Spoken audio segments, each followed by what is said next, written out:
liền tuôn ra.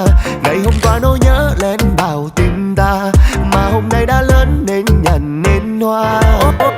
Có nỗi buồn không tên lạc vào nơi tâm trí chu ngừ bao đêm. Tại vì si mê quá nên là anh quên, thì ra anh đang say say một thoáng môi mềm. Cho em lại, anh phải cho em lại, không thì